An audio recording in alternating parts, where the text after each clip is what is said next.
والصلاة والسلام على سيد الأنبياء والمرسلين وعلى آله وأصحابه أجمعين. أما بعد فأعوذ بالله من الشيطان الرجيم. بسم الله الرحمن الرحيم. صلوا على النبي. اللهم صل على سيدنا مولانا محمد وعلى آل سيدنا مولانا محمد وبارك وسلم وصل عليه. سبھی دیوکار اچھی صحبت اور مجلس کے بارے میں کچھ انمول نگینے انمول باتیں کل کے درس میں آپ نے سنی اور کچھ آج سنیں گے. حضور احمد عالم نور مجسم صلی اللہ علیہ وسلم نے ارشاد فرمایا، تم علماء کے پاس بیٹھنا اور دانا لوگوں کے کلام کو دھیان سے سننا لازم پکڑو، کیونکہ اللہ تبارک و تعالی دانائی اور حکمت کے نور سے مردہ دل کو زندہ کرتا ہے، جیسا کہ مردہ بنجر زمین کو بارش کے پانی سے زندہ کرتا ہے. جس طرح مردہ بنجر زمین بارش کے پانی سے زندہ ہوتی ہے، اسی طرح علماء کی مجلس میں بیٹھ کر حکمت و دانائی بھری باتیں سن کر حکمت و دانائی کے نور سے مردہ دل جو ہیں وہ زندہ ہوتے ہیں. کسی دانا شخص سے مرضی ہے کہ 3 چیزیں غم و آرام کو دور کر دیتی ہیں. نمبر 1، اللہ تبارک و تعالیٰ کا ذکر، اس سے غم و آرام دور ہوتے ہیں. اور دوسری چیز ہے اللہ تعالیٰ کے دوستوں کی ملاقات، اس سے بھی دل کا غم اور غم جو ہے وہ دور ہوتا ہے. اور نمبر 3، دانا لوگوں کی گفتگو سننے سے انسان کا غم و آرام جو ہے وہ دور ہوتا ہے. دانا لوگ علماء کرام جو ہیں اولیاء کرام کی صحبت اختیار کرنے سے دل جو ہیں غم زدہ دل چین پاتے ہیں. ابو نعیم نے حضرت عطا خراسانی رحمۃ اللہ تعالی علیہ سے روایت کیا، فرمایا کہ جو بندہ زمین کے ٹکڑوں میں سے کسی ٹکڑے پر سجدہ کرتا ہے تو وہ ٹکڑا، وہ حصہ اس کے لیے قیامت کے دن گواہی دے گا. اور وہ زمین کا ٹکڑا اس پر روتا ہے جس دن کو بندہ مومن مرتا ہے. جس دن کو بندہ مومن مرتا ہے اور جہاں جہاں وہ سجدے کرتا رہا زمین کا وہ حصہ بھی روتا ہے. صرف اس کے عزیز رشتہ دار نہیں روتے بلکہ زمین کا وہ حصہ بھی روتا ہے جس کے اوپر وہ سجدہ کرتا رہا زندگی میں. خلیۃ الاولیاء کے اندر یہ روایت موجود ہے. حضرت ابو ہریرہ رضی اللہ تعالیٰ عنہ سے روایت ہے کہ رسول کائنات صلی اللہ علیہ وسلم نے ارشاد فرمایا، تم اپنے مردوں کو نیک لوگوں کے درمیان دفن کرو. تم اپنے مردوں کو نیک لوگوں کے درمیان دفن کرو، کیونکہ مردہ برے پڑوسی کی وجہ سے تکلیف اٹھاتا ہے.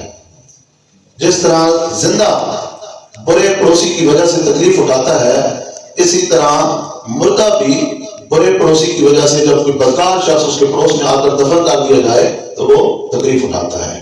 برے پڑوسی جس طرح زندہ پڑوسیوں کے ناک میں دم کر کے رکھتے ہیں نا، ان کی زندگی کو جہنم بنا کر رکھتے ہیں، اسی طرح کوئی بدکار شخص جب نیکوکار آدمی کی پہلو میں اس کی قبر بنا دی جاتی ہے تو اسے بھی تکلیف ہوتی ہے. تو اس لیے کہا گیا، سرکار دو عالم صلی اللہ علیہ وسلم ارشاد فرما رہے ہیں، تم اپنے مردوں کو نیک لوگوں کے درمیان دفن کرو، کیونکہ مردہ برے پڑوسی کی وجہ سے تکلیف اٹھاتا ہے جس طرح زندہ برے پڑوسی کی وجہ سے تکلیف اٹھاتا ہے. پھر فرمایا گیا کہ اچھے مصاحب کی مثال، اچھے مصاحب یعنی پاس بیٹھنے والے، اور صحبت اور مجلس کے حوالے سے کیونکہ بیان جاری ہے، اچھے مصاحب یعنی پاس بیٹھنے والے کی مثال مشک والے جیسی ہے. اگر تجھے اس سے کچھ نہ ملے تب بھی خوشبو پہنچے گی. اور برے مصاحب کی مثال بھٹی والے کی طرح ہے، برے دوست کی مثال بھٹی والے کی طرح ہے. اگر تجھے اس کی بھٹی کی سیاہی نہ بھی پہنچے پھر بھی اس کا دھواں تو تجھ تک پہنچے گا. تو اچھے دوست جو ہیں ہمیشہ ان کا انتخاب کرنا چاہیے اور برے دوستوں سے بچنا چاہیے. 3 چیزیں فرمایا گیا کہ تیرے لیے تیرے بھائی کی خالص محبت کا ذریعہ بن سکتی ہیں. 3 چیزیں ایسی ہیں جن کے اوپر انسان عمل کرے تو دوسروں کے دلوں میں اپنی محبت پیدا کر سکتا ہے۔ نمبر 1، جب تم اس سے ملے تو اسے سلام کرے، یعنی جب اپنے مسلمان بھائی سے ملے تو اسے سلام کر، کہ اس سے جو ہے اس کے دل میں تیری محبت بڑھ جائے گی۔ اور دوسری چیز، اور تم اس کے لیے مجلس میں جگہ کشادہ کر دے۔ جب کوئی آدمی آتا ہے باہر سے، آگے لوگ بیٹھے ہوئے ہوتے ہیں، تو کسی انسان کے احترام میں، اس کی عزت و احترام کی وجہ سے آپ کو تھوڑی اس کے لیے جگہ چھوڑ دیتے ہیں، جگہ کشادہ کر دیتے ہیں، تھوڑا سا ادھر ادھر سرٹ جاتے ہیں، تو اس سے بھی انسان کے دل میں محبت پیدا ہوتی ہے۔ دوسروں کے دل میں محبت پیدا کرنے کا یہ چیز بھی ایک ذریعہ ہے۔ پھر فرمایا کہ اور تم اسے اس نام سے بلائے جو اسے پیارا ہو۔ دوسرے لوگوں کو ہمیشہ ان کے اس نام سے انہیں پکارو جو انہیں اچھا لگتا ہے۔ یہ چیز بھی جو ہے محبت پیدا کرنے کا ذریعہ ہے۔ المستدرک الحاکم کے اندر روایت موجود ہے۔ پھر سرکار نے مجلس کے آداب بیان کرتے ہوئے ارشاد فرمایا، کوئی شخص دو آدمیوں کے درمیان نہ بیٹھے مگر ان کی اجازت سے۔ اور دوسری روایت میں ہے کہ کسی شخص کے لیے یہ حلال نہیں ہے کہ وہ دو آدمیوں کے درمیان بغیر ان کی اجازت کے جدائی کرے، یعنی ان کے درمیان آ کر بیٹھ جائے۔ دو آدمی بیٹھے ہیں، تیسرا آدمی ان کے درمیان آ کر ان کی اجازت کے بغیر نہیں بیٹھ سکتا۔ تو اگر یہ ایسا کرے گا تو وہ خلاف شریعت عمل کرے گا۔ پھر فرمایا جب تم بیٹھو تو اپنے جوتے اتار لو کہ تمہارے قدم آرام پائیں گے۔ جہاں ہم نے 15-20 منٹ آدھا گھنٹہ رکنا ہو تو جوتے جو ہے پاؤں سے نکال دینے چاہیے، تو اس طرح پاؤں کو جو ہے آرام ملتا ہے، اور پاؤں کو آرام ملنے کا مطلب سارے جسم کو جو ہے راحت ملتی ہے۔ پھر فرمایا بہترین نیکی ہم نشینوں کی تعظیم کرنا ہے۔ بہترین نیکی اپنے ہم نشینوں کی، اپنے ساتھ بیٹھنے والوں کی تعظیم کرنا ہے۔ لیکن آج تو عجیب دور آ گیا ہے، اور کسی کی کیا تعظیم کرے گا؟ اپنے علماء کی تعظیم جو ہے ہم لوگوں سے نہیں ہوتی، جن کے پیچھے نمازیں پڑھتے ہیں، جن سے دین حاصل کرتے ہیں، باہر نکل کر انہی کی جڑیں کاٹتے ہیں ہم لوگ۔ لیکن یہ یاد رکھیں کہ کوئی خاندانی آدمی ایسی حرکت نہیں کر سکتا، جو بدذات ہوگا، بد نسل بندہ ہوگا، وہی ایسی حرکت کر سکتا ہے۔ کیونکہ جو بھی باشعور ہے وہ جانتا ہے کہ میں جن کے بارے میں اپنی زبان کھول رہا ہوں، اس شخص کا تعلق مصلی رسول سے ہے، ممبر رسول سے ہے۔ میں اکیلے نماز پڑھتا ہوں تو ایک نماز کا ثواب ملتا ہوں۔ جس کا نام جو عالم دین ہے، جس کے پیچھے میں نے نماز پڑھی ہے، اس کی وجہ سے ہی رب جلال نے مجھے ایک کے بجائے 27 نمازوں کے اجر و ثواب سے نوازا ہے۔ تو اسی لیے امام غزالی یہ روایت نقل کرتے ہیں، آپ فرماتے ہیں کہ علم جو ہے، علم کی موتی ہمیشہ اہل لوگوں کے سامنے بکھیرو۔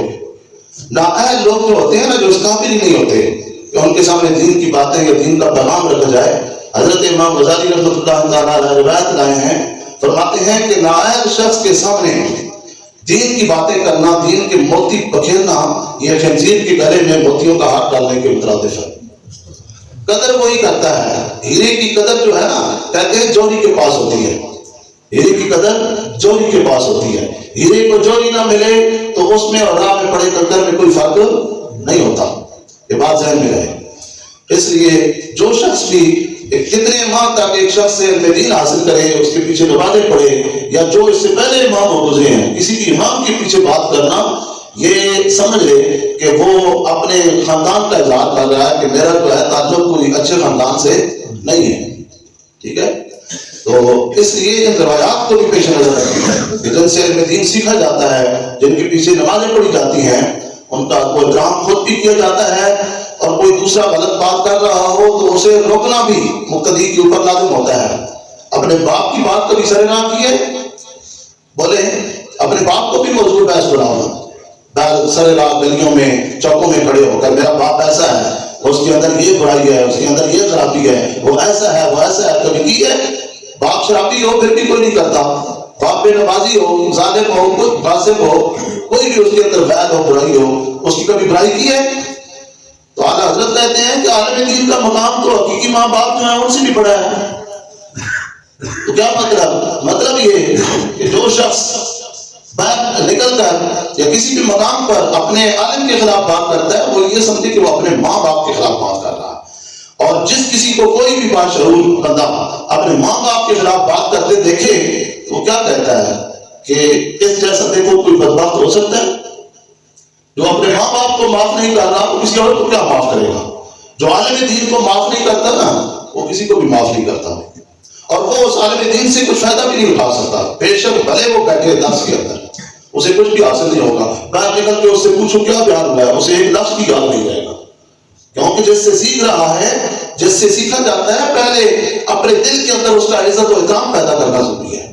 یہی وجہ ہے کہ جو آدمی جو کتاب اس نے پڑھنی ہوتی ہے، بچے ہیں یاد رکھیں، اپنی درسگاہ، اپنے ادارے، اپنے اسکول کالج کے ساتھ محبت، اپنے اساتذہ کے ساتھ جو بچے محبت کرتے ہیں، جو اپنی کتاب کے ساتھ محبت رکھتے ہیں اور کتاب کا احترام کرتے ہیں، وہی کتاب جو ہے وہ انہی لوگوں کے ایسے ہی بچوں کے سینوں میں اترتی ہے جس کے دل میں، جس اسٹوڈنٹ کے دل کے اندر نہ کتاب کا ادب و احترام ہو، نہ اپنے استاد کا ادب و احترام ہو، وہ آگے بڑھ سکتا ہے؟ نہیں بڑھ سکتا۔ اسی طرح جن کے پیچھے نمازیں پڑھی جائیں، جن سے علم دین سیکھا جائے، تو ان کا اگر دل کے اندر عزت اور احترام نہ ہو تو وہ جو کچھ سیکھتا ہے وہ اسے فائدہ نہیں دیتا۔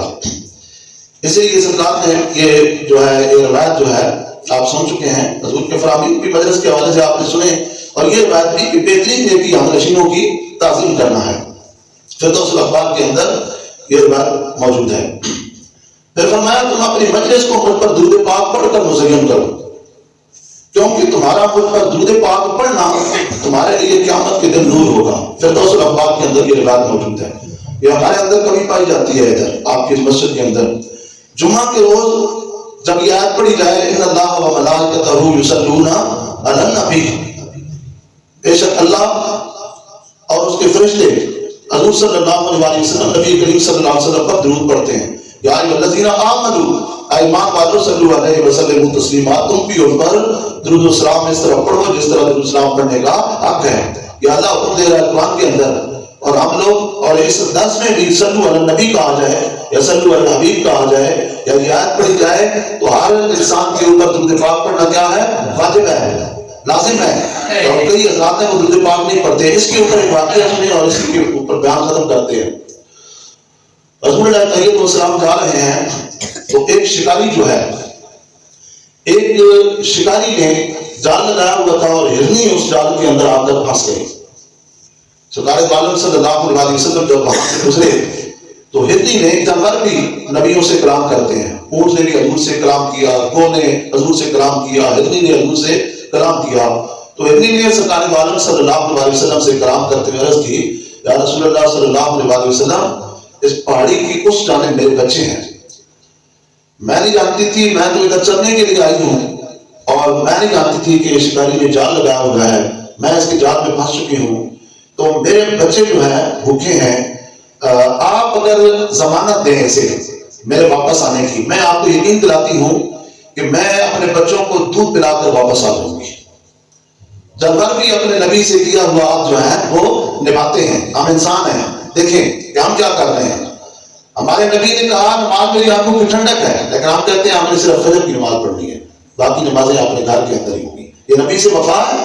حضور نے فرمایا نماز دین کا ستون ہے، نماز مومن کی معراج ہے، ٹھیک ہے، نماز جنت کی کنجی ہے، اور تالا بغیر چابی کی کھلتا ہے، اس چابی کو بدماش پڑھنے کے بعد کرو گے، یہ دنیا کے اندر ہی اس چابی کا ہم نے بدماش کرنا ہے۔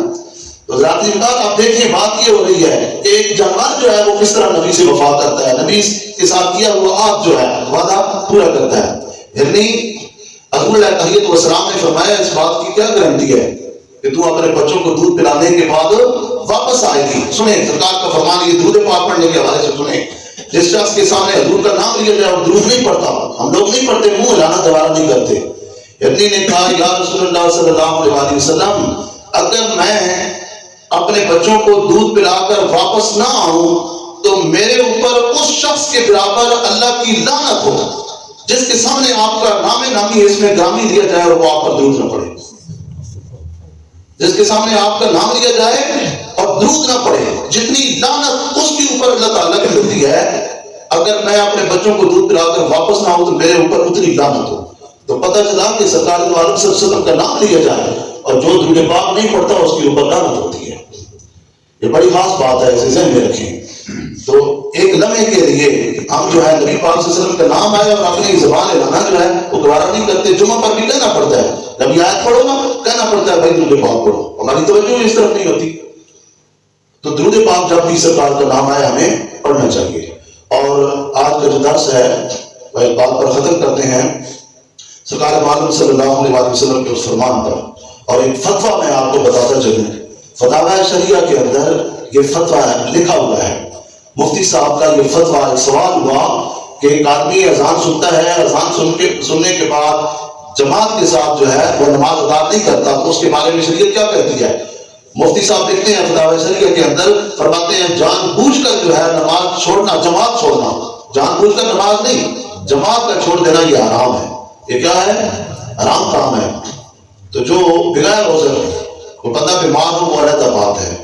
جو ملازم پیشہ حضرات ہیں جہاں کی نماز کا وقت ہے ادھر کریں. میرے جب میں یہ باتیں کرتا ہوں نا تو میرے مخاطب وہ لوگ ہوتے ہیں صرف بیمار یا جو سفر میں ہیں، جو ملازمت پہ گئے ہوئے ہیں وہ نہیں ہوتے. انہیں چاہیے جہاں نماز کا وقت آ جائے وہ پڑھیں. میرے مخاطب تو صرف وہ لوگ ہوتے ہیں جو اذان سنتے ہیں محلے کی مسجد کی اور پھر بھی گھر میں بیٹھے رہتے ہیں اور نماز کے لیے نہیں آتے. تو یہ کام جو ہے اذان سننے کے بعد جماعت کے لیے مسجد میں حاضر نہ ہونا، جماعت سے نماز ادا کرنے کے لیے کیا ہے؟ شریعت نے اسی کو کیا قرار دے دیا ہے؟ حرام قرار دے دیا ہے. آپ دیکھیں کہ حرام فعل جو ہے ہم کتنی مرتبہ دن میں کر رہے ہیں، حرام فعل کا ارتکاب کر رہے ہیں. سرکار کی حدیث اس پر درس ختم کرتے ہیں. سرکار اپنے صحابہ کو مخاطب کر کے فرماتے ہیں کہ اللہ سے دعا کیا کرو کہ اللہ تبارک و تعالیٰ ہم میں سے کسی کو بدبخت اور محروم نہ رہیں گے. اور پھر خود ہی ارشاد فرمایا، جانتے ہو بدبخت اور محروم کون ہے؟ سرکار نے عرض کی اللہ اس کو، صحابہ نے عرض کی اللہ اور اس کا رسول بہتر جانتا ہے. حضور علیہ الصلوۃ والسلام نے فرمایا جان لو کہ جو شخص جان بوجھ کر نماز چھوڑ دیتا ہے، یعنی اذان سننے کے بعد اس کے باوجود جو ہے نماز نہیں پڑھنے کے لیے مسجد کے اندر نہیں آتا باجماعت نماز ادا کرنے کے لیے، حضور فرماتے ہیں وہ بدبخت اور محروم شخص ہے. اس نے دونوں جہانوں کی سعادتوں سے، برکتوں سے اپنے آپ کو محروم کر لیا ہے. اور اگلا حصہ سنیں اور تڑپ جائیں. سرکار فرماتے ہیں اس شخص کا دین کے اندر کوئی حصہ نہیں ہے، دین اسلام کے اندر اس شخص کا کوئی حصہ نہیں ہے جو شخص اذان سنتا ہے اور پھر بھی نماز کے لیے نہیں آتا. آج ادھر چاولوں کی دیگ پکائی جائے تو اس میں تو ہم کہتے ہیں ہمارا حصہ ہے، پہنچتے ہیں کہ نہیں اپنا حصہ علیحدہ کرنے کے لیے ہے نہیں، پھر کہتے ہیں ایسی باتیں کیوں کرتے ہیں، ایسی باتیں کرنے کا آپ موقع دیتے ہیں نا. اسلام میں اپنا حصہ پیدا کر، دیگ کے اندر نہیں کہ ابھی تک افسوس میں ہے. وہ دیگ اس دن میں نے کہا یار دیگ پکائی جائے جس دن اس دن سارے آ جاتے ہو، اور 4 ماہ سے میں تمہیں نماز کے لیے کہہ رہا ہوں نماز کے لیے نہیں آتے. تو میں نے کہا کہ دیگ وغیرہ پکانا آج کے بعد ختم. ایسے ہی جس بزرگ کا یوم وصال آئے گا ہم فجر کی نماز کے بعد دعا کریں گے. یہ ابھی تک شوق میں ہیں کچھ لوگ، وہ دیگ، وہ پلیٹ ہے نہیں، وہ بریانی، وہ سارا کیوں اس سے ہم محروم ہو گئے.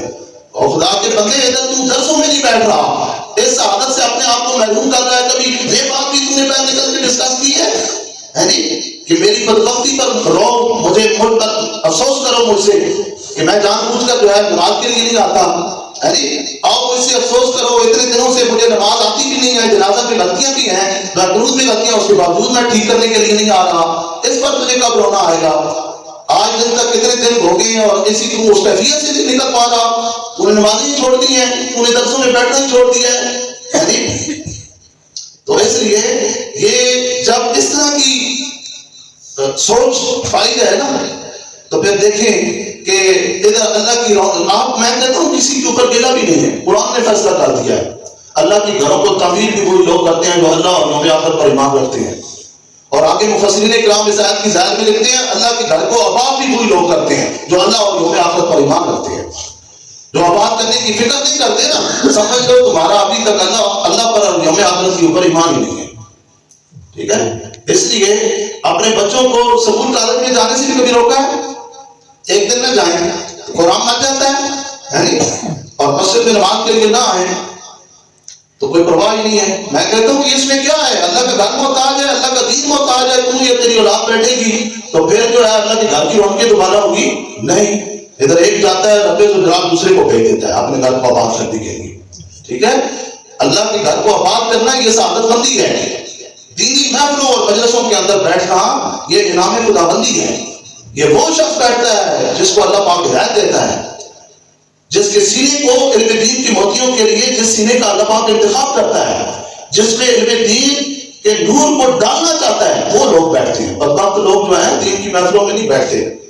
یہ یاد رکھیں، یہ سعادت مندوں کے حصے میں یہ چیزیں آتی ہیں. اس لیے اپنے آپ کو بھی سعادت مند بنائیں. گھر پر جب بھی ہوں تو گھر پر نہیں ہے تو نہیں ہے، گھر پر ہوں جیسے ہی جس نماز کے لیے بھی اذان ہو. اب میں دیکھ رہا ہوں زور بھی چھوڑ دی ہے، زور بھی جو ہے بچوں کے ساتھ ہم زیادہ تر پڑھ رہے ہیں. عصر کی نماز بھی اسی طرح، مغرب اور باقی عشاء کی نماز جو ہے وہ بھی آپ کے سامنے ہے. ٹھیک ہے، پچھلے درس میں بھی اور اس میں بھی 15 سے 20 آدمی جو ہے ہمارے نہیں تھے. اس لیے مجلسوں کے اندر، دینی مجلسوں کے اندر جو ہے بیٹھیں، اپنی حاضری کو یقینی بنائیں. اور جن کے پیچھے نماز پڑھتے ہیں میں پھر کہہ رہا ہوں ان کی جڑیں کاٹنا چھوڑ دیں. یہ بدخصلت اور بدغسل ہونے کی علامت ہے. یہ شخص جو ایسا کرتا ہے، اور ایسے لوگوں سے دور رہیں جو نماز پڑھ کے باہر نکل کے اپنے امام کی آنت کرتا ہے، غیبت کرتا ہے، برائی کرتا ہے. اسے دفع کر دیں، اسے رد کر دیں. اسے پتہ چلے کہ یہ لوگ جو ہیں جو دین سیکھتے ہیں، چار ماہ سے سیکھ رہے ہیں، یہ صرف نیکی کی بات ان کے کان سننا گوارا کرتے ہیں. برائی یا کسی کی غیبت جو ہے وہ گوارا نہیں کرتے. غیبت تو عام آدمی کے لیے حرام ہے. یہ ہے کہ آپ اپنے علماء کی غیبت کرنا شروع کر دیں.